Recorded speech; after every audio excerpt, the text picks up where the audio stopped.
내리겠습니다. 또 강원과 남부지방으로는 폭염주의보가 확대되면서 오늘 대구의 낮 기온은 34도까지 오르겠습니다. 날씨 정보 전해드렸습니다. 북한이 어제 엿새 만에 또 단거리 발사체 2발을 발사했습니다. 군사분계선 50km 거리에서 발사했는데 청와대는 군사적 긴장 고조가 우려된다며 중단하라고 촉구했습니다. 스티븐 비건 미 대북특별대표가 북한 비핵화 조율을 위해서 오는 20일에 방한할 예정입니다. 한미연합훈련 종료 시점과 맞물려 북미 실무 협상으로 이어질지 관심입니다.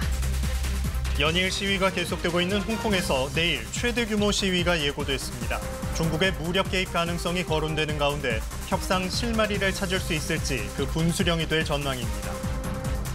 유방 보형물을 이식받은 뒤 희귀암이 발생한 환자가 국내에서 처음으로 확인됐습니다. 희귀암 유발 가능성 때문에 회수되고 있는 이 보형물은 국내에 11만 개가 수입됐습니다. 최근 우리 정부에 대한 비난을 이어오던 북한이 어제 오전 단거리 발사체 2발을 또 발사했습니다. 이전보다 군사분계선에서 더 가까운 지역에서 발사해 도발 수위를 높였습니다. 한승현 기자의 보도입니다. 북한이 어제 오전 8시 1분과 16분 단거리 탄도미사일로 추정되는 발사체 2발을 발사했습니다. 발사체는 강원도 통천 북방 일대에서 동해상으로 북동 방향에 있는 특정 목표를 향해 발사됐습니다. 약 230km를 날아갔는데 정점 고도는 약 30km, 최대 속도는 마하 6.1 이상으로 탐지됐습니다. 최대 속도가 지난 10일 발사한 신형 전술 지대지 미사일과 비슷한 점을 볼 때 같은 미사일을 고도를 낮춰 시험한 것으로 분석됩니다. 북한이 최근 선보인 이스칸데르급 미사일과 대구경 방사포, 지대지 미사일까지 모두 고체 연료와 이동식 발사대를 사용해 은밀하면서도 신속한 발사가 가능하도록 했습니다.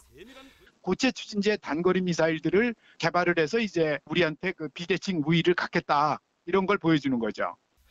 올해 들어 북한이 단거리 발사체를 발사한 건 8번째입니다. 특히 이번 발사는 군사분계선에서 불과 50km 떨어진 지역에서 이뤄졌는데 9.19 남북 군사합의가 규정한 지상과 해상의 상호 적대 행위 금지 구역을 교묘하게 비껴 발사했습니다. 합의를 위반하지 않는 선에서 적대 행위 금지 구역에 가깝게 남측에 더 가까운 곳에서 발사를 감행해 위협 수위를 높인 겁니다. 발사 직후 청와대는 국가안전보장회의 상임위 회의를 열고 북한의 이딴 발사체 발사가 한반도의 군사적 긴장을 고조시킬 우려가 있다며 중단할 것을 촉구했습니다. KBS 뉴스 한승현입니다. 북한이 어제 단거리 발사체 2발을 쏘며 도발 수위를 높인 가운데 오늘 북한 매체가 김정은 국무위원장 지도하에 새 무기 시험 사격을 했다고 보도했습니다. 취재 기자를 연결합니다. 김민정 기자, 자세한 소식 전해주시죠. 네, 노동신문 등 북한 매체들은 오늘 김정은 국무위원장의 지도하에 새 무기 시험 사격이 진행됐다고 보도했습니다. 어제 오전 북한이 단거리 탄도미사일로 추정되는 발사체 2발을 발사한 것에 대한 겁니다. 조선중앙방송은 자위적 국방력 강화에서 사전적 의의를 가지는 새로운 성과들이 연이어 창조되고 있다고 보도했습니다. 또 최근 첨단무기 개발 성과는 전례를 찾아볼 수 없는 기적적인 승리이며 자위적 국방력 강화의 획기적인 전환점이라고 자평했습니다. 하지만 지난 10일에 있었던 발사체 발사 때와 마찬가지로 이번에도 북한은 어제 발사한 무기의 명칭을 언급하지는 않았습니다. 북한의 이딴 미사일 발사는 지난 11일부터 이어지고 있는 한미 훈련에 대한 반발로 보입니다. 또 남북 관계 압박을 통해 미국의 보다 전향적인 태도를 끌어내고자 하는 전략으로도 풀이됩니다. 지금까지 통일외교부에서 전해드렸습니다. 북한이 어제 공식 창구를 통해 문재인 대통령의 광복절 경축사를 맹비난했습니다. 더 이상 남측과 할 말도 없고 마주 앉을 생각도 없다고 주장했는데요. 대응을 자제해오던 우리 정부도 강한 유감을 표명했습니다. 김민지 기자의 보도입니다. 문재인 대통령 광복절 경축사 하루 만에 나온 반응. 하지만 내용은 공식 입장으로 보기 힘들 정도로 막말 수준의 비난이 가득했습니다. 먼저 북한은 문 대통령 경축사를 말재간만 부린 정신구호의 나열이라고 평가했습니다. 평화경제 부분에 대해서는 소도 웃을 노릇이라며 매우 원색적인 표현까지 써가며 비아냥댔습니다. 실명을 거론하지는 않았지만 뻔뻔한 사람, 웃기는 사람이라며 문 대통령에 대한 비난도 이어갔습니다. 한미연합연습에 대해서는 자신들을 괴멸시키려는 북침훈련이라며 이 시점에 대화를 운운하는 게 의문스럽다고 비난을 우리 정부에 집중했습니다. 북한은 그러면서 남측과는 더 이상 할 말도 없고 다시 마주 앉을 생각도 없다고 주장했습니다. 한미 연합연습이 끝난 뒤 대화 국면이 찾아올 것이라는 건 남측의 망상에 불과하다며 미련을 미리 접으라고도 했습니다.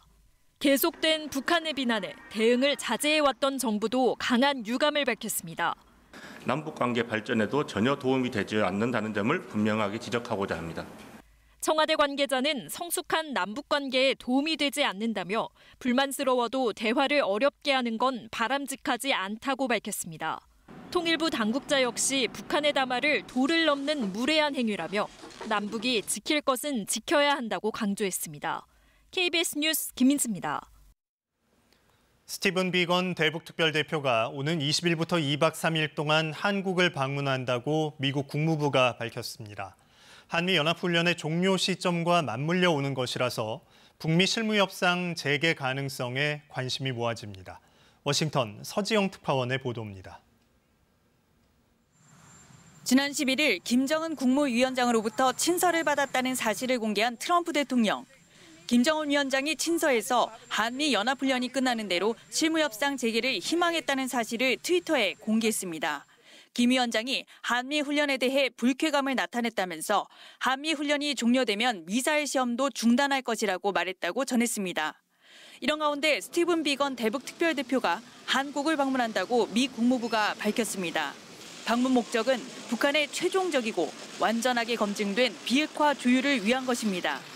19일부터 1박 2일 일본을 방문한 뒤 20일부터 2박 3일 동안 우리나라를 방문할 예정인데 시점이 묘합니다.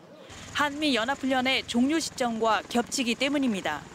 그래서 트럼프 대통령이 김 위원장의 친서 내용을 언급했던 대로 훈련이 끝난 뒤 북미 실무협상 재개 가능성에 무게가 실립니다. 하지만 북미 간 비핵화 협상 과정에서 트럼프 대통령이 북한의 계속된 도발을 묵인해주고 있다는 비판도 만만치 않습니다. 워싱턴 포스트는 북한이 미국과의 대화의 문을 닫아두진 않았지만 북한의 계속되는 도발은 북핵 협상에서 의미 있는 진전을 이룰 것이라는 기대를 꺾게 한다고 지적했습니다. 뉴욕타임스도 북한의 무기 시험 발사에 대한 트럼프 대통령의 의미 축소가 북한이 미국과 직거래를 하도록 유도해 한국을 대화 상대로 인정하지 않는 데 일조했다고 전했습니다.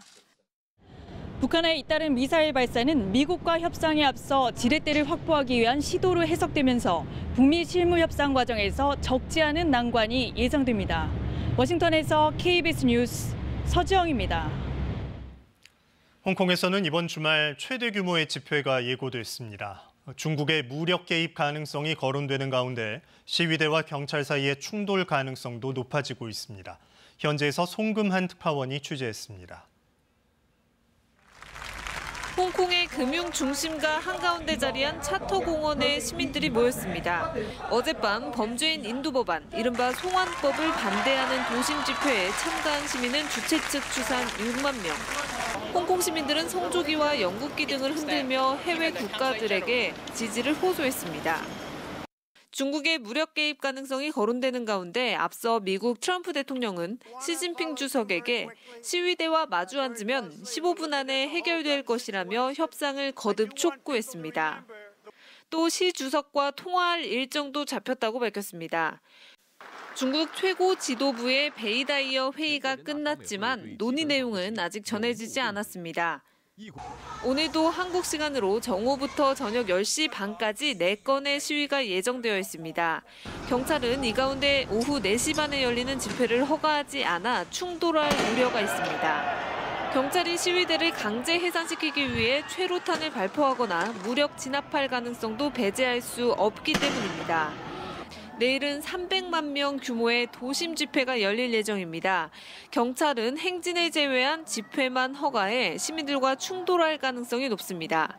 연일 산발적인 시위가 이어지는 가운데 홍콩 사태가 협상의 실마리를 찾을지 또다시 충돌로 이어질지 이번 주말이 중대 국면이 될 것으로 보입니다. 홍콩에서 KBS 뉴스 송금환입니다. 하락세를 보였던 미 국채 금리가 반등하면서 뉴욕 증시가 일제히 상승했습니다. 트럼프 대통령은 이틀 전 뉴욕 증시가 폭락하자 월가의 대형은행 최고 경영자들과 전화회의를 갖고 경제 문제를 논의한 것으로 전해졌습니다. 뉴욕 김철우 특파원의 보도입니다. 뉴욕 증시가 크게 상승했습니다. 다우존스 지수가 300포인트 넘게 오르는 등 뉴욕 증시 3대 지수가 1.5% 안팎으로 급등했습니다. 역대 최저 수준까지 떨어졌던 미 국채 금리가 반등한 것이 호재가 됐습니다. 역전됐던 미 국채 2년물과 10년물 금리는 정상화된 뒤 격차가 커졌습니다. 사상 처음으로 2%선 아래로 떨어졌던 미 국채 30년물 금리도 2%대로 반등했습니다. 트럼프 대통령이 중국과의 무역 협상에 대해 낙관적 발언을 한 것도 투자자들의 경기 침체 공포감을 누그러뜨렸습니다. 트럼프 대통령은 기자들에게 다음 달 미중 고위급 협상이 여전히 유효하고 시진핑 주석과의 전화통화도 예정돼 있다고 말했습니다. I will speak to him. We have a call scheduled soon. President Xi will be speaking to him very soon. 트럼프 대통령이 이틀 전 뉴욕 증시가 폭락하자 월가의 대형은행 최고 경영자들과 전화회의를 갖고 경제 문제를 논의했다는 소식도 전해졌습니다. 블룸버그 통신 등은 JP모건 체이스의 제이미 다이먼, 뱅크 오브 아메리카의 브라이언 모이니엔 등 3명이 트럼프 대통령과 통화했는데 이들은 미국 경제 상황에 대해 낙관적 입장을 밝혔다고 보도했습니다. We have nothing to fear about a recession right now except for the fear of recession. And that's what's really going on. You're seeing 이와 관련해 일부 미국 언론들은 대통령 재선을 위해 트럼프 대통령이 대외적으로 미국의 경제 부흥을 자랑하고 있지만 속으로는 최근 미국과 세계의 경제 침체 신호에 불안감을 느끼고 있는 것으로 보인다고 관측했습니다. 뉴욕에서 KBS 뉴스 김철우입니다. 다음 주 중국 베이징에서 한중일 외교장관 회담이 열립니다. 한중일 3국이 동북아 정세 등을 논의하는 자리인데 이를 계기로 한일 외교장관 회담이 열릴 가능성도 점쳐지고 있어서 더 관심이 쏠리고 있습니다. 한일 갈등의 해법을 찾는 기회가 될 수 있을지 이정민 기자의 보도입니다. 한중일 3국 외교장관 회담이 오는 20일부터 사흘 동안 중국 베이징에서 열린다고 외교부가 공식 발표했습니다. 강경화 외교부 장관과 고노 일본 외무상, 왕이 중국 외교부장이 참석합니다.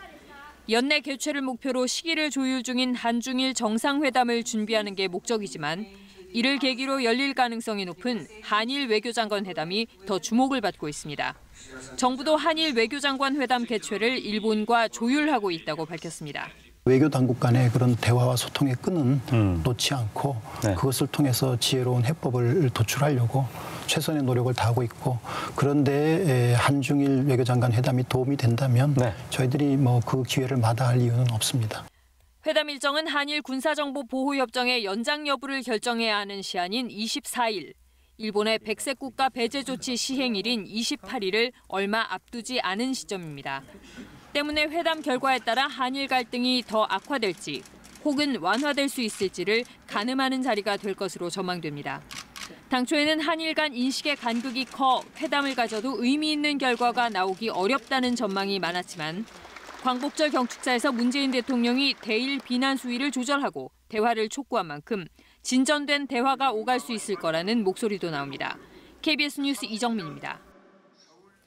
지난 12일에 일어난 한강 훼손 시신 사건을 자신이 저질렀다고 주장한 40대 남성이 자수했습니다. 경찰은 이 남성이 실제 피의자일 가능성이 있다고 보고 수사하고 있습니다. 밤사이 사건 사고 소식을 정유진 기자가 보도합니다. 지난 12일 한강에서 발견된 훼손 시신 사건. 오늘 새벽 1시쯤 한 40대 남성이 이 사건을 자신이 저질렀다며 자수했습니다. 서울 종로경찰서에 자수한 이 남성은 곧바로 사건을 수사하고 있는 경기 고양경찰서로 이송됐습니다. 현재는 경찰서 유치장에 입감된 상태입니다. 경찰은 최근 이 남성도 시신 훼손 사건의 수사선상에 포함한 것으로 전해졌습니다. 이 남성은 심야 조사를 거부하며 범행에 이유가 있었다고 주장하고 있는 것으로 알려졌습니다. 검은 연기가 아파트 베란다에서 피어오릅니다. 어제 오후 5시 40분쯤 경기도 평택시 합정동의 한 아파트 3층에서 불이 났습니다. 인근 주민 10여 명이 대피했고 집안이 불타 1,700만 원가량의 재산 피해가 났습니다. 어젯밤 9시 반쯤 부산광역시 남구 대연동의 한 아파트 5층에서도 불이 났습니다. 이 아파트 주민 30여 세대가 대피했고 850만 원가량의 재산 피해가 났습니다. 비슷한 시간 대구 달성군의 한 빌라에서는 28살 A씨가 스스로 목숨을 끊겠다며 불을 냈습니다. 건물 안에 있던 주민 7명은 모두 대피했습니다. KBS 뉴스 정유진입니다. 어제 제주 이어도 주변 해역에서는 석유화학 제품 운반선이 침수되는 아찔한 사고가 났습니다. 선원들은 다행히 모두 구조됐고 해경은 기름 유출을 막기 위한 안전 조치를 벌이고 있습니다. 보도에 문준영 기자입니다. 어두운 밤바다에 위태롭게 기울어져 있는 운반선 주변을 해경 고속단정이 조심스레 살핍니다. 중국 난퉁을 떠나 여수로 향하던 한국 국적 1,800여 톤급 석유화학 제품 운반선입니다. 어제 오후 4시 반쯤 30대 미얀마인 선원이 양쪽 발목에 화상을 입었다며 해경에 구조를 요청했는데 1시간쯤 지나자 배의 남부를 스스로 끈 뒤 알 수 없는 이유로 가라앉고 있다는 내용이 해경에 추가로 접수됐습니다. 사고 당시 배에는 한국인 8명과 미얀마인 5명 등 모두 13명이 타고 있었습니다. 해경은 헬기와 고속단정을 동원해 침수 신고 약 2시간 만에 선원들을 모두 구조했습니다. 또 구조에 앞서 운반선에 실린 벙커CU 90톤과 경유 20톤의 유출을 막기 위해 에어벤트를 폐쇄 조치했습니다. 현재 해양 오염은 발견되지 않고 있으며 선사 측에서 예인선이 수배되는 대로 안전 해역으로 이동 조치할 예정입니다. 해경은 오늘 중 운반선의 파공 부위와 기름 유출 여부를 확인하는 한편 구조된 선원들을 상대로 정확한 사고 경위를 조사할 계획입니다. KBS 뉴스 문준영입니다. 지난 15일 조정 경기장에서 실종됐던 고등학생 선수가 어제 숨진 채 발견됐습니다. 사고 당시 구명조끼를 입지 않았는데요. 경찰은 사고 경위와 함께 안전규정 위반 여부 등에 대해 조사할 계획입니다. 임명규 기자의 보도입니다. 지난 15일 훈련 도중 배가 뒤집히면서 실종됐던 고교 조종 선수가 어제 오전 10시쯤 숨진 채 발견됐습니다. 발견된 곳은 사고 지점에서 둔치 쪽 방향으로 20여 미터 떨어진 곳입니다. 수심 4미터인 저수지 바닥에서 소방 구조대에 의해 발견됐습니다. 사고가 난 배는 4인용이지만 훈련에서는 3명이 탑승했습니다. 배의 길이가 10미터가 넘고 긴 노가 8개가 있어 인원과 상관없이 뒤집어지는 경우는 거의 없는 것으로 알려져 있습니다. 뒤집어지더라도 조정용 배는 가라앉지 않기 때문에 구명조끼도 안 입는다고 합니다. 사고 당시에도 선수들은 구명조끼를 착용하지 않았습니다. 중학생들은 의무제로 무조건 입히거든요, 조끼를. 근데 이제 고등학교서부터 실업팀까지는 저희는 조끼를 안 입혀요. 사고는 훈련을 위해 몸을 푸는 과정에서 일어난 것으로 알려졌습니다. 3명이 함께 물에 빠져 2명은 구조됐는데 왜 1명은 실종 후 결국 숨지게 됐는지 밝혀야 할 대목입니다. 경찰은 숨진 선수에 대한 부검을 국과수에 의뢰하고 정확한 안전 규정도 파악할 계획입니다. 또 함께 훈련했던 선수들과 코치, 목격자 등을 상대로 사고 경위를 조사하고 있습니다. KBS 뉴스 임명규입니다. 제주에서 일어난 일명 카니발 칼치기 운전자의 무차별 폭행 사건이 국민적인 분노를 불러오고 있습니다. 가족들이 보는 앞에서 무차별 폭행하고 증거인멸까지 하려 했다는 게 알려지자 경찰은 이 사건을 엄중하게 처리하겠다고 밝혔습니다. 김가람 기자입니다. 은색 승용차 앞으로 하얀색 카니발 승합차가 갑자기 끼어듭니다. 이에 항의하자 승합차 운전자가 다가오더니 승용차 운전자 얼굴을 때리고 휴대전화까지 빼앗아 던집니다. 얼마 전 제주에서 일어난 일명 카니발 칼치기 운전자 무차별 폭행 사건입니다. 폭행 피해 당시 차량 안에 아내와 어린 자녀들까지 함께 있었다는 사실이 알려지자 가해자를 엄벌에 처해달라는 청와대 국민청원이 하루 만에 수만 명에 이르고 있습니다.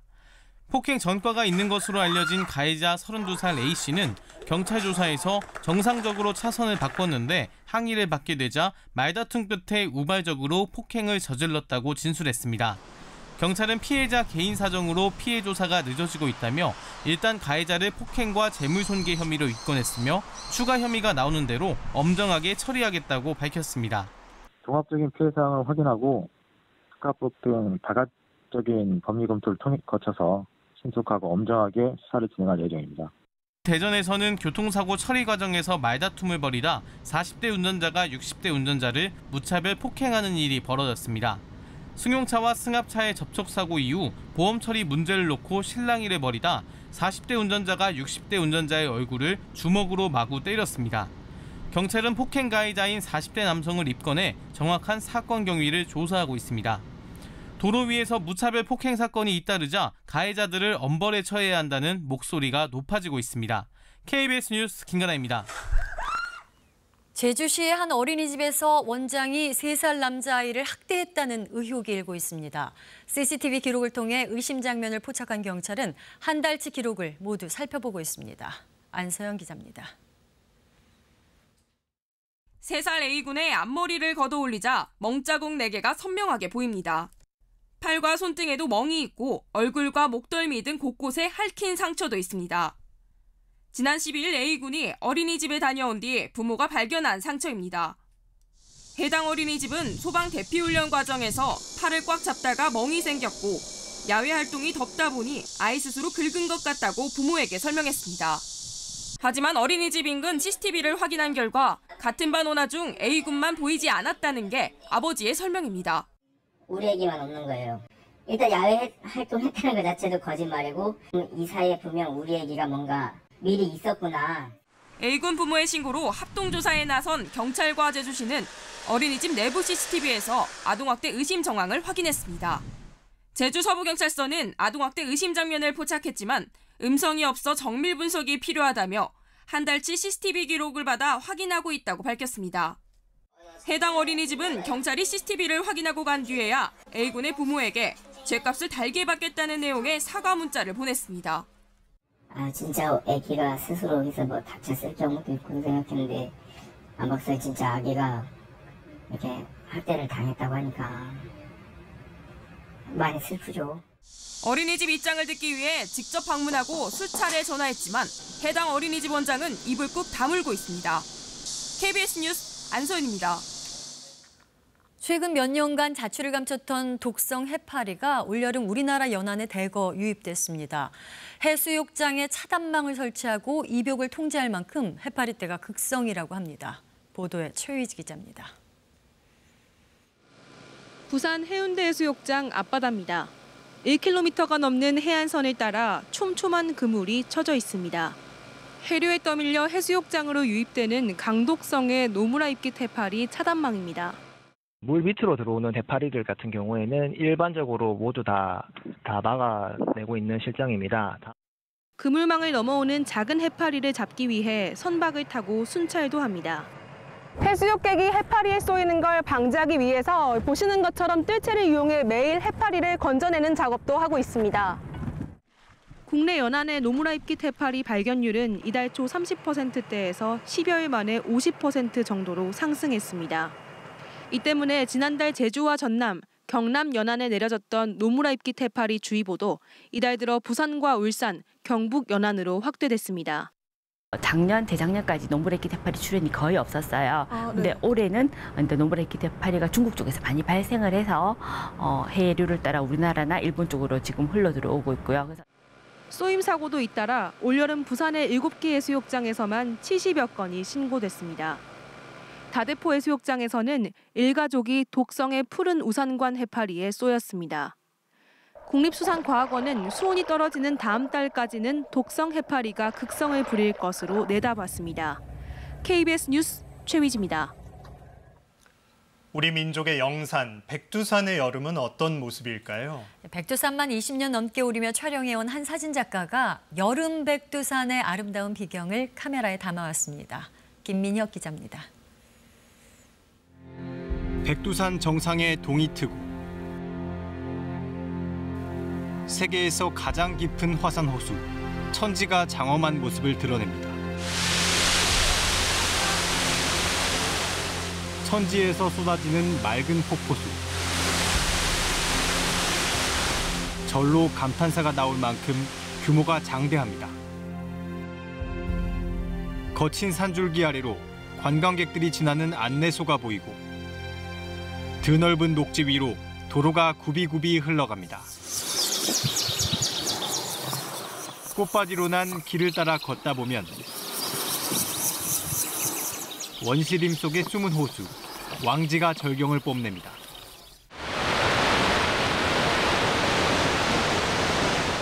계곡 옆으로는 색도 모양도 제각각인 꽃들이 활짝 피었습니다. 한반도와 중국 북동부 산지에서 자라는 펄중나리, 산속 시냇가에 주로 분포하는 금매화, 여름 백두산은 오색찬란한 야생화의 천국입니다. 7월, 8월 가장 그 야생화가 만개하고 꽃을 찍는데 가장 그 적절한 계기가 되지 않나 이렇게 생각이 됩니다. 지난해 남북 정상이 함께 올라 다시 한번 주목받은 백두산. 변함없이 늠름한 기상으로 우뚝 서 있습니다. KBS 뉴스 김민혁입니다. 오늘도 전국에 비 소식이 있습니다. 네, 날씨 참고하셔서 주말 계획 세우면 좋을 것 같습니다. 기상센터 연결합니다. 배혜지 기상캐스터, 지금 현재 비가 시작된 곳이 있습니까?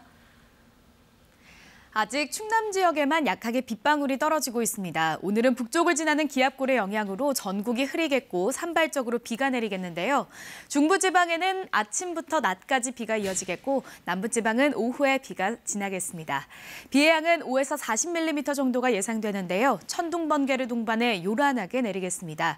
또 시간당 20mm 안팎의 강한 비가 쏟아지는 곳이 있겠습니다. 현재 강원 지역과 영남 지역을 중심으로는 폭염주의보가 확대됐습니다. 오늘 한낮에 강릉의 낮 기온 33도, 대구는 34도까지 오르겠고요. 서울과 대전은 30도, 광주 31도로 이 지역에서는 큰 더위는 없겠습니다. 오늘 호남 지역을 중심으로는 안개가 짙게 끼어 있습니다. 날씨 정보 전해드렸습니다. 아토피를 앓고 있는 성인 환자들의 경우 특히 중증인 경우가 많고 심하면 우울증까지 불러올 정도입니다. 그런데 아토피 피부염은 질병의 분류상 가벼운 질환으로 취급되는 데다 신약 보험 적용도 되지 않아서 환자 부담이 큽니다. 장혁진 기자가 취재했습니다. 24살 최정현 씨는 심한 아토피 피부염을 앓고 있습니다. 얼굴과 목덜미, 팔목 부위까지 붉은 반점이 선명합니다. 상상할 수 없는 가려움에 일상생활이 어려워 우울증까지 겪었습니다. 밥 먹기도 싫고 그리고 밤에 잠도 못 자니까 정신까지 피폐해지더라고요. 그래서 진짜 죽을까? 이 생각도 되게 많이 했어요. 최근 도입된 신약을 처방받은 뒤 그나마 증상이 호전됐습니다.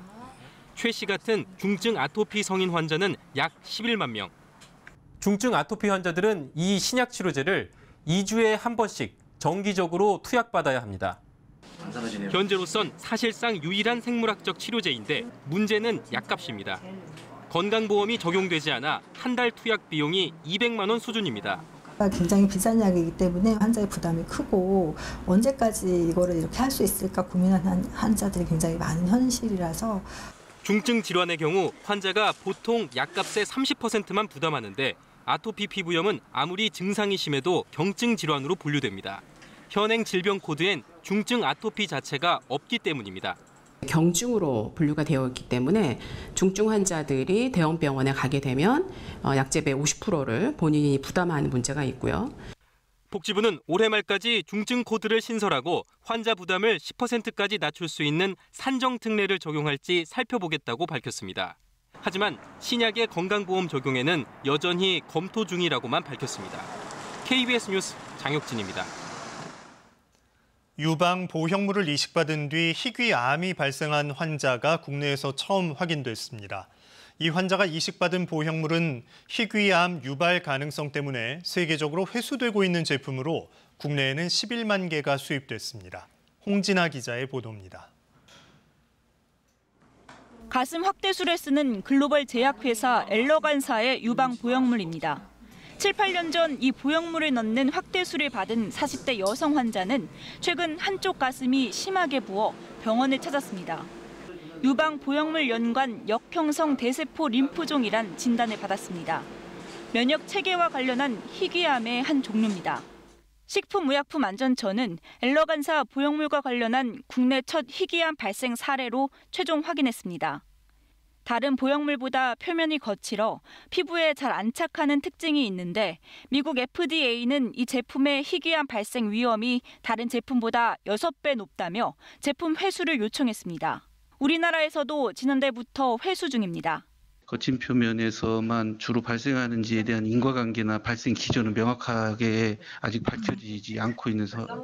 우리나라에는 2007년부터 11만 개가 수입돼 최근 3년간 2만 9천여 개가 유통됐습니다. 식약처는 부작용이 더 있는지 조사하기로 했습니다. 다만 이번 사례와 같은 희귀암 발생 위험은 크지 않다고 보고 있습니다. 주된 증상으로는 대개 한쪽 가슴에 가슴이 붓고 커지고 이로 인해서 통증이 유발하는 것으로 알려져 있습니다. 전문의들은 오히려 혈종이나 감염 등의 위험이 있을 수 있으니 이런 의심 증상이 없다면 굳이 보형물을 제거하지 말라고 권고합니다. KBS 뉴스 홍진아입니다.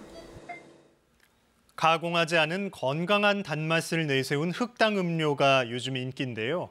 성분을 조사해봤더니 한 잔만 마셔도 하루 기준치의 절반 가까이를 섭취하게 되는 것으로 나타났습니다. 문예슬 기자가 취재했습니다. 타이완에서 건너온 흑당 음료. 달콤한 맛과 정제하지 않은 흑당 특유의 향이 입소문을 타면서 최근 유행입니다. 지나가다가 그 줄 좀 많이 서 있어가지고 한번 신기해가지고 한번 사봤어요. 보통 여기 많으면은 여기 도로까지 그냥 줄 많이 서 계시더라고요, 보통. 흑당은 화학적 정제 과정 대신 사탕수수 원액을 졸여 만든 건강한 당으로 알려져 있습니다. 서울시 보건환경연구원이 시중에서 많이 팔리는 음료 프랜차이즈 6곳의 흑당 음료 성분을 분석했습니다. 음료 한 컵에 들어있는 당류는 평균 41.6g, 각설탕 14개 분량으로 하루 기준치 100g의 절반 가까이를 차지합니다. 당 함량이 57.1g까지 나온 음료도 있어 2잔을 마신다면 하루 당 기준치를 훌쩍 넘기는 셈입니다. 아무리 흑당이라고 할지라도 저희가 당으로 섭취하는 것은 똑같기 때문에 당뇨나 비만, 고혈압 등을 유발할 수 있기 때문에 여름철 즐겨 찾는 생과일 주스 역시 평균 당류 함량이 하루 기준치의 30에서 40% 정도로 조사됐습니다. 딸기 바나나 주스, 오렌지 주스, 자몽 주스 순으로 당 함유량이 높았습니다. 주 원료인 천연 과일에 액상과당 등이 첨가된 시럽을 사용하기 때문입니다. 당류를 덜 먹으려면 첨가 성분을 빼거나 줄여달라고 요구해야 하지만 당류 조절이 가능하다고 표시한 업소는 10곳 중 4곳에 불과했습니다. KBS 뉴스 문예슬입니다. 지금 세계는 먼저 일본으로 가봅니다. 아베 총리가 광복절을 앞두고 개헌 논의를 본격화하겠다고 선언했는데요. 연립여당을 구성하고 있는 공명당의 대표가 공개적으로 반대 입장을 분명히 하면서 개헌 논의에 급제동이 걸리게 됐습니다. 홍석우 기자입니다. 일본 자민당과 연립여당을 구성 중인 공명당의 대표가 아베 총리가 추진 중인 개헌 논의에 대해 신중해야 한다는 입장을 밝혔습니다. 世界の一つの学ぶべきモデルとして多くの人々がそこに注目をしているこの憲法の価値をこれからも継承し伝えてまいりたいと思います. 요미우리 신문은 야마구치 대표가 평화헌법 구조 개정에 대해 다시 한번 신중한 생각을 나타냈다고 보도했습니다. 아베 정권은 헌법 구조 개정을 통해 자위대의 존립 근거와 일본이 전쟁을 할 수 있는 권리를 담겠다는 뜻을 최근 공공연하게 밝혔습니다. 自民党立党以来の最大の課題である憲法について国会において憲法の議論をいよいよ本格的に進めていくべき. 지난달 참의원 선거에서 개헌안 발의선 확보엔 실패했지만 개헌에 반대해온 제2야당이 논의는 해보자고 나서자 아베 총리가 반색을 하고 나선 겁니다. 安倍総理、確かに総理の考えと私違いますけど、憲法改正の議論はしっかり進めていきましょう. 참의원 24석을 가진 국민민주당이 동의할 경우 연립여당은 개헌안을 안정적으로 발의할 수 있습니다. 불교단체인 창과학회가 모태인 공명당은 이전부터 개헌 문제에 대해서는 신중했지만 아베 총리가 개헌 추진에 본격적으로 나서자 당대표가 나서 반대 입장을 분명히 한 것으로 풀이됩니다. 공명당이 반대할 경우 개헌안은 발의될 수 없고 아베 총리의 독주에도 급제동이 걸리게 됩니다. KBS 뉴스 홍석우입니다. 미국 뉴욕에서 버려진 압력밥솥을 폭발물로 오인해 출근길 시민들이 대피하는 소동이 벌어졌습니다. 지난 16일 아침 미국 뉴욕 맨하튼 남부 풀턴 지하철역 안에서 2개의 압력밥솥이 버려진 채 발견됐습니다. 경찰이 즉각 출동해 거리를 통제했고 일부 지하철 노선이 운행을 중단하면서 극심한 출근길 정체가 빚어졌습니다. 하지만 확인 결과 폭발물은 아닌 것으로 밝혀졌으며 경찰은 이들 압력밥솥을 지하철역에 놓고 간 20대 남성의 사진을 공개했습니다. 벨기에의 유명 음악 축제에 풍력과 태양광으로 에너지를 만드는 미니 에펠탑이 등장했습니다. 태양 전지판을 붙여 만든 21m 높이의 이 탑은 꼭대기에 바람의 힘으로 돌아가는 터빈도 있습니다. 태양과 바람이 합작해 만든 이 에너지로 100개의 텐트와 6,000개의 휴대전화를 충전할 수 있다고 주최 측은 설명했습니다. 지중해 바다에 떠 있는 작은 물체는 자세히 보니까 고무보트입니다. EU 국경경비국 프론텍스가 지중해를 순찰하던 도중에 고무보트를 타고 있는 난민을 발견했습니다. 헬기가 출동해 2명의 난민을 구했지만 1명은 목숨이 위태로운 상태고 나머지 1명은 숨진 상태였습니다. 살아남은 1명은 몰타 병원으로 이송됐으며 그는 11명의 난민 일행 가운데 살아남은 유일한 생존자라고 몰타 타임스가 보도했습니다. 지금 세계는이었습니다. 정부가 폐타이어와 폐플라스틱 등의 수입 폐기물에 대해서 방사능과 중금속 검사를 강화하기로 했습니다. 지난주 일본산 석탄재를 전수조사하기로 한 데 이은 일본의 경제 도발에 대한 추가 대응 조치로 보입니다. 김소영 기자가 취재했습니다. 야적장을 가득 메운 폐타이어. 국내에서 쓰고 버린 것도 있지만 지난해에만 24만 톤을 수입했습니다. 시멘트나 콘크리트 보조 원료로 씁니다. 정부가 폐타이어를 비롯해 폐배터리와 폐플라스틱 등 수입 폐기물 세 품목의 안전검사를 강화하기로 했습니다. 일본산 석탄재 폐기물을 전수조사하기로 한 데 이어 일주일여 만에 나온 추가 조치입니다. 수입할 때 방사능 검사 성적서와 중금속 성분 분석서의 진위를 달마다 확인하기로 했습니다. 수입업체 현장 점검도 분기 1회에서 월 1회 이상으로 강화합니다. 방사능과 중금속 기준을 초과하는 등 위반 사례가 나오면 반출 명령 등을 내리기로 했습니다. 국민 안전과 건강, 환경 보호를 위해서 강화하는 조치입니다. 그래서 특정 국가와 관계에서 무역 분쟁이나 수출 규제에 대응하는 그런 조치는 아니라는 말씀드립니다. 정부는 이렇게 선을 그었지만 사실상 일본을 겨냥한 조치라는 분석이 나옵니다. 세 품목 모두 수입국에 일본이 들어 있습니다. 방사능 검사는 일본과 러시아 수입품에 한해 강화하기로 했습니다. 환경부는 이번 조치가 그동안 해온 검사를 더 철저히 하자는 취지이기 때문에 무역 마찰 소지는 적다고 설명했습니다. 또 폐기물 수입량 감소에 따른 국내 업체의 부담을 줄이기 위해 국내 폐기물 재활용 확대와 정부 지원 방안을 마련하기로 했습니다. KBS 뉴스 김소영입니다.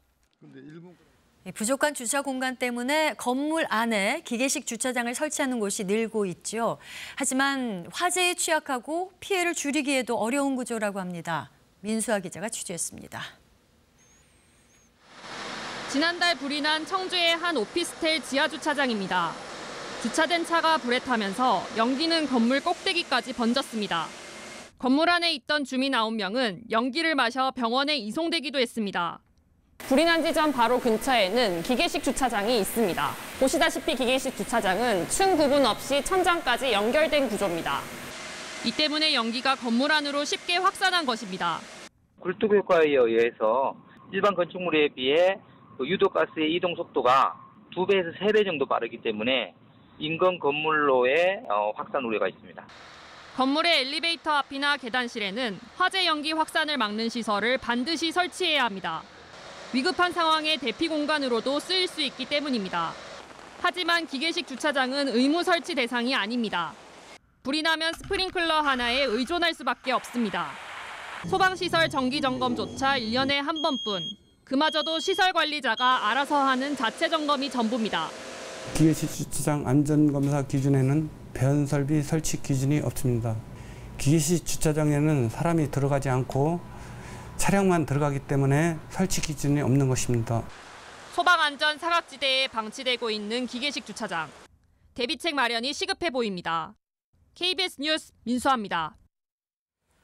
다문화 가정의 친지를 초청해서 농사일을 돕는 외국인 계절 근로자 제도가 농촌의 인력난 해소는 물론이고 이주 여성의 정착을 돕는 민간 외교 역할까지 톡톡히 하고 있습니다. 이규명 기자의 보도입니다. 수확철을 맞아 작업이 한창인 오이밭. 천암 이런 거 이런 거 따야지, 그치? 이를 돕는 근로자는 2년 전 한국으로 시집온 베트남 이주 여성의 오빠입니다. 일손이 부족해 고생하는 동생을 돕기 위해 한국으로 입국한 겁니다. 어르신들밖에 없어서 일손이 없어요. 도움이 많이 되죠. 혼자서는 3,000평 꿈도 못 꾸죠. 저 혼자 할 때는 한 700~800평밖에 안 하다가. 농번기 농촌의 일손 부족 문제를 해소하기 위해 다문화 가정의 친지를 초청해 한시적으로 고용할 수 있게 하는 외국인 계절 근로자 제도가 있어 가능했습니다. 인력난 해소뿐 아니라 외국인 근로자에게는 높은 소득을, 이주 여성에게는 친정 식구들을 만나 향수를 달랠 수 있는 기회까지 제공하는 효과가 있습니다. đang trong thời gian bận á, hai anh qua đã giúp rất là nhiều trong công việc. Lâu lắm rồi á, em mới gặp được lại hai anh á. Cuộc sống đây cũng giống như thời ở bên Việt Nam vậy đó. 이처럼 농가의 호응이 이어지며 외국인 계절 근로자는 지난 2013년 첫 도입 이후 6년 사이 7배가량 급증했습니다. 다문화 가정의 가족을 도입해서 이주 여성의 그리움을 달래주고 농촌의 부족한 일손을 돕는 사업인데요. 농가의 호응이 굉장히 좋아서 앞으로도 계속 진행할 생각입니다. 가족을 도우며 높은 소득까지 올릴 수 있는 외국인 계절 근로자 제도. 일손이 귀해 농사일조차 어려워진 농촌 사회에 큰 힘이 되고 있습니다. KBS 뉴스 이규명입니다. 세계적인 지휘자 정명훈 씨가 오랜만에 피아니스트로 무대에 오릅니다. 남북한 음악 교류를 위해 마련된 무대에서 출연이 무산된 북한 연주자의 대신 나서는 것인데요. 대한민국이 하나가 되는 그날까지 음악을 통해 자신의 역할을 다하겠다는 포부를 밝혔습니다. 윤영란 기자입니다. 오랜만에 피아노 건반 앞에 앉은 세계적인 지휘자 정명훈 씨. 모차르트 피아노 협주곡 23번으로 국내외 유명 오케스트라에서 활동 중인 연주자들과 호흡을 맞춥니다.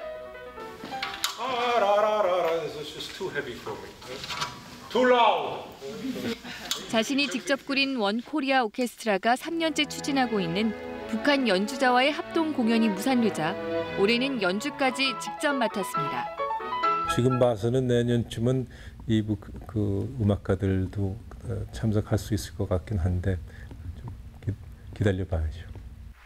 7년 전 파리에서 은하수 관현악단과 합동 공연을 하는 등 남북 음악 교류에 각별한 관심을 기울여온 정명훈 씨. 그래서 원 코리아 오케스트라에 대한 애정이 더 남다릅니다. 남북 음악가들이 모여서 연주를 해야지만 이 원 코리아라고 부를 수가 있는데 그날이 올 때까지 그냥 아무것도 안 하고 기다리는 거는 좋지 않다 생각하기 때문에 국내뿐 아니라 전 세계 팬들의 사랑을 받고 있는 66살의 마이스트로. 음악이 갖는 큰 힘이 사회에 기여할 거란 믿음으로 무대에 오릅니다. 외국에서 일평생 살았지만 생활 정도로 이 나라를 위해서 뭐 할 수 있는 만큼 뭐라도 도움이 될 수 있는 일을 해야 된다. 항상 그렇게 생각했어요. KBS 뉴스 윤영란입니다. 주말인 오늘 아침 교통 상황 살펴보겠습니다. 한국도로공사입니다.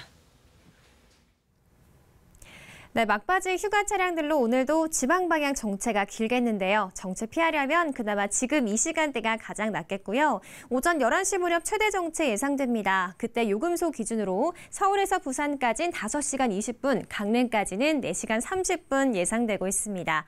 강원권 향하는 차들이 벌써 늘고 있는데요. 100번 서울 외곽순환고속도로 강일 부근 구리 쪽으로 60번 고속도로 진입하는 길목이 답답합니다. 서울 양양선에 진입하면 양양 쪽으로 강일을 시작으로 7km 구간이 가장 답답하고요. 다시 한번 화도나 서종 부근에서는 3km 구간 가다서다를 반복합니다. 52번 고속도로 강원도 원주 쪽으로는 초입 구간에서 짧지만 꽉 막힌 정체고요. 50번 영동고속도로 강릉 쪽은 신갈이나 마성터널에서 주춤한 뒤 용인 주변으로 양지터널까지 차 간격 좁습니다. 지금까지 한국도로공사 교통방송이었습니다.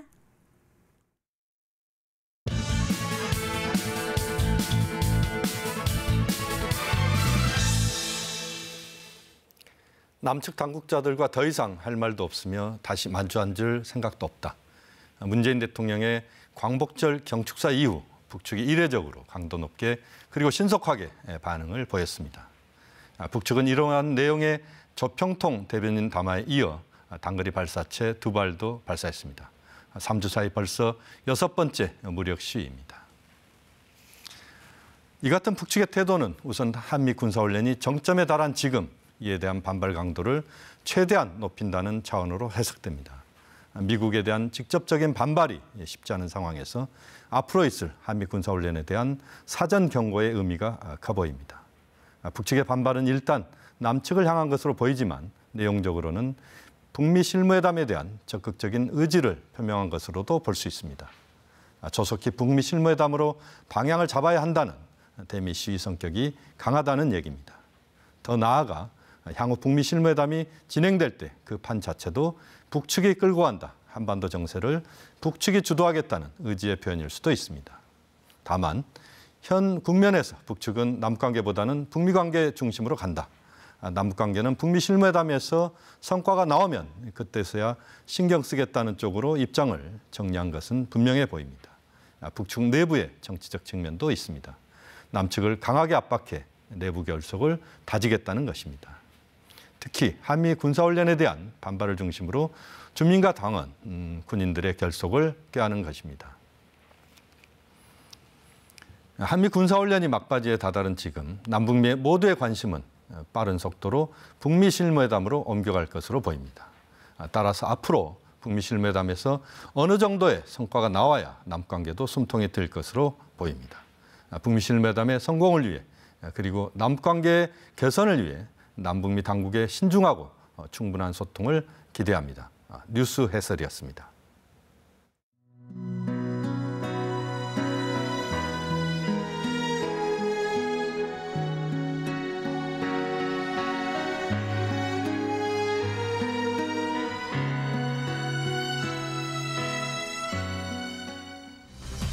북한이 어제 엿새 만에 또 단거리 발사체 2발을 발사했습니다. 군사분계선 50km 거리에서 발사했는데 청와대는 군사적 긴장 고조가 우려된다며 중단하라고 촉구했습니다. 스티븐 비건 미 대북특별대표가 북한 비핵화 조율을 위해 오는 20일 방한할 예정입니다. 한미 연합훈련 종료 시점과 맞물려 북미 실무 협상으로 이어질지 관심입니다. 연일 시위가 계속되고 있는 홍콩에서 내일 최대 규모 시위가 예고됐습니다. 중국의 무력 개입 가능성이 거론되는 가운데 협상 실마리를 찾을 수 있을지 그 분수령이 될 전망입니다. 유방 보형물을 이식받은 뒤 희귀암이 발생한 환자가 국내에서 처음으로 확인됐습니다. 희귀암 유발 가능성 때문에 회수되고 있는 이 보형물은 국내 11만 개가 수입됐습니다. 주말인 오늘 전국이 흐리고 산발적으로 비가 내리겠습니다. 중부지방은 아침부터 낮 사이에, 남부지방은 오후에 비가 지나겠는데요. 비의 양은 5에서 40mm 정도가 예상되고 천둥, 번개를 동반해 요란하게 내리겠습니다. 또 시간당 20mm 안팎의 강한 비가 쏟아질 수 있어서 시설물 피해 없도록 유의하셔야겠습니다. 한편 강원 지역과 영남 지역을 중심으로는 폭염주의보가 확대됐습니다. 오늘 한낮에 강릉의 낮 기온은 33도, 대구는 34도까지 오르겠습니다. 서울과 대전의 낮 기온은 30도, 광주 31도로 이 지역에서는 큰 더위는 없겠습니다. 현재 호남 지역을 중심으로는 안개가 짙게 끼어 있습니다. 오늘 강원 산지와 서해안으로는 바람이 강하게 불겠습니다. 현재 기온 살펴보겠습니다. 서울이 24.2도, 대전 24.8도로 중부지방은 어제 같은 시각과 기온이 비슷합니다. 하지만 남부지방은 광주가 23.8도, 대구 23.6도로 어제 같은 시각보다 2도에서 4도가량 기온이 낮습니다. 한낮에는 서울이 30도, 원주가 30도 예상되고요. 청주와 전주, 광주와 여수가 31도, 대구 34도로 어제보다 기온이 높겠습니다. 바다의 물결은 동해상에서 최고 3m까지 높게 일겠고 동해안에서는 방파제나 해안도로를 넘는 너울성 파도를 주의하셔야겠습니다. 그 밖의 해상에서는 바다의 물결이 잔잔하겠습니다. 일요일인 내일은 경기 북부와 강원 영서 북부 지역에 새벽에 비가 살짝 지나겠고요. 이후에는 대체로 맑은 날씨가 이어지겠습니다. 하지만 제주도에는 가끔 비가 내릴 것으로 보입니다. 날씨 정보 전해드렸습니다. 토요일 뉴스광장이었습니다. 시청해주신 여러분 고맙습니다.